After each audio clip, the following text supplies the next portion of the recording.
rich, complex. The grapes grown at Chateau Montelena have produced some of California's best wine for decades. These grapes have consistently been the starting point for an unbroken string of first-growth wine in the Bordeaux tradition. Situated north of San Francisco, the chateau sits at the head of the Napa Valley, ideal country for growing a world-class grape.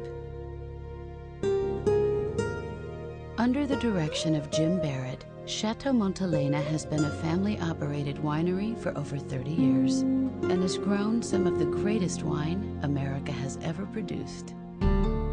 We struck gold when we started to make wine here because of the soil, the location, the climate. If we were growing grapes somewhere else in the valley, we couldn't do it. The single most unique attribute of Montelena is the soil complexity in this 100-acre vineyard.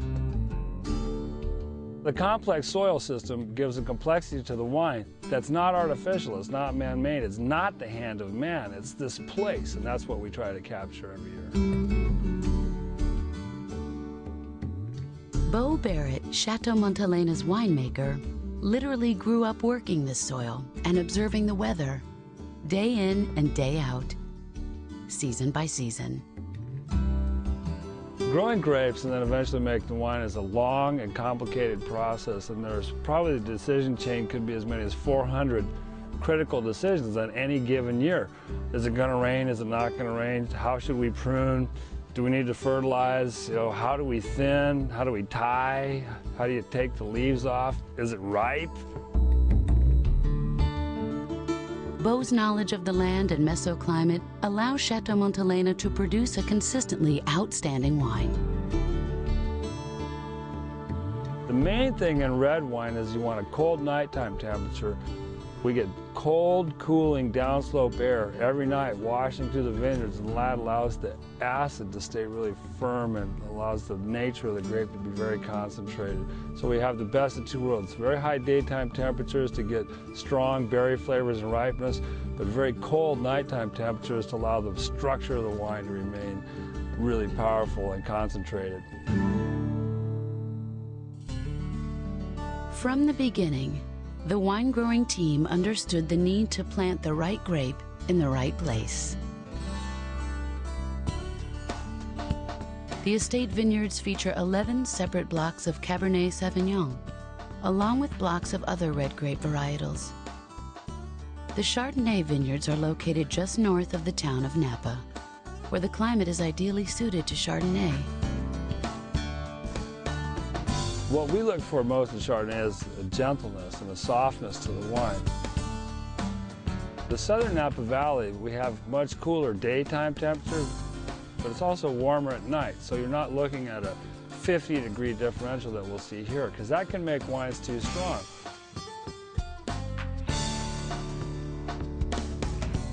Decades of experience with the same grapes in the same soil means that quality is consistent year after year. I've been working in this vineyard since I was a young man. The individual experience with the field is critical because you work with the land year in, year out, and eventually you get to the point where you can really trust your vineyard. You know that piece of ground, and you can make these extremely critical, really lifeblood decisions for that vintage.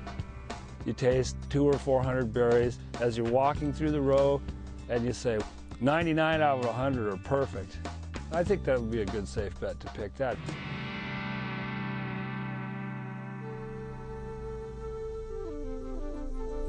Day or night, when the grapes are ready to be harvested, experienced pickers move through the rows, selecting only those grapes which meet the winery's standards. Night harvesting assures grapes begin the process at the proper temperature. We harvest the Chardonnay at night primarily for cold juice temperatures. When you crush and press Chardonnay juice, different flavors come off the grapes at different temperatures. And for the style of wine we like to make, we like the cold pressed juice. Yield is kept intentionally low, which helps keep quality high. The low crop yields allows us, with our lighter soils, to get the grapes ripe every year with great maturity, and that allows us to make a more consistent wine. Crushing, fermenting, aging, and bottling occur here at the chateau. Each step of the process overseen by the winemaker. What we look for in this day cab is it has to taste like the vineyard that year. It actually has to taste like Montelena. Over the years, we've styled the wine to represent the vineyard in those soils.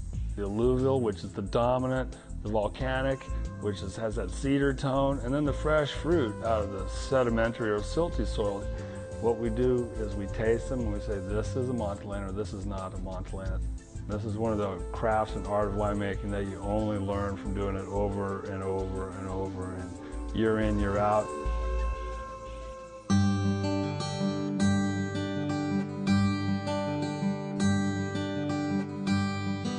This tradition of excellence is rooted in history. Built by Senator Alfred Tubbs in 1882, the chateau is carved into the north side of a hill, forming its own man-made cave.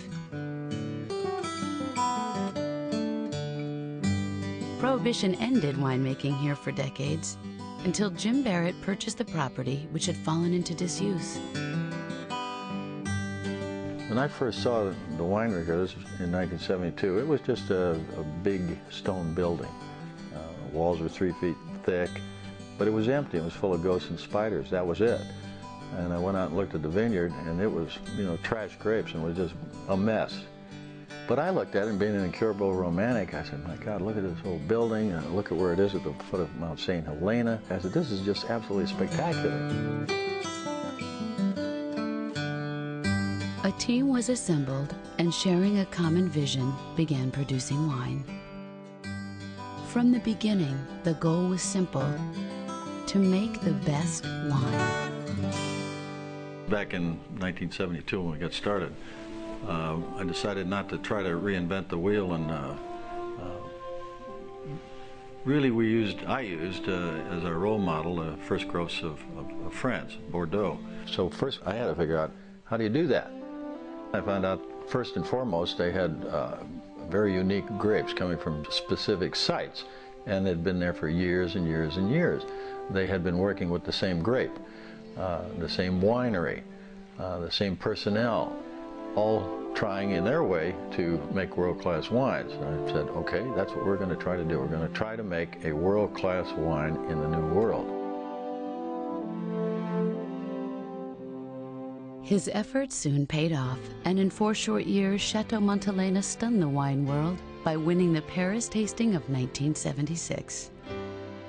I got the word that we had won this tasting, and it really didn't sink in until later when we realized who the tasters were, and then it was picked up by Time magazine, and our name just exploded in the wine world, not just in the United States, but all over, in Australia and France and everywhere. It was that event which really propelled us. It was just like a rocket burst. Chateau Montelena's name was before everyone else. The reverberations from that were extraordinary, because it caused the French to look at what they were doing, and they worked very, very hard to improve their wine. The Australians said, if the Americans can do it, we can do it. The Chileans did exactly the same thing. It affected winemaking throughout the whole world. It was really a threshold event, improving quality of wine all over the world. For Jim Barrett, it was proof that he'd been doing it right. Our reputation is that of a world-class winery. The wines would not be as good as they are, but for the fact that we have a team and a passion to develop it, because we have great pride in the fact that we have the opportunity to make world-class wines from this vineyard.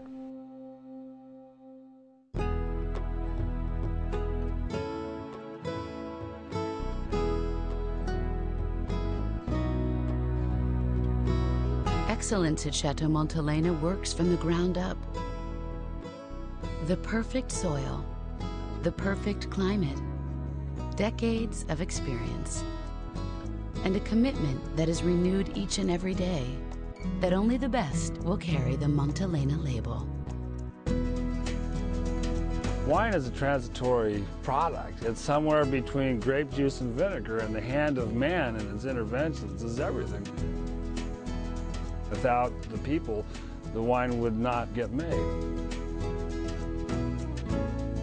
We're not interested in making a lot of wine. We're just interested in making the best wine.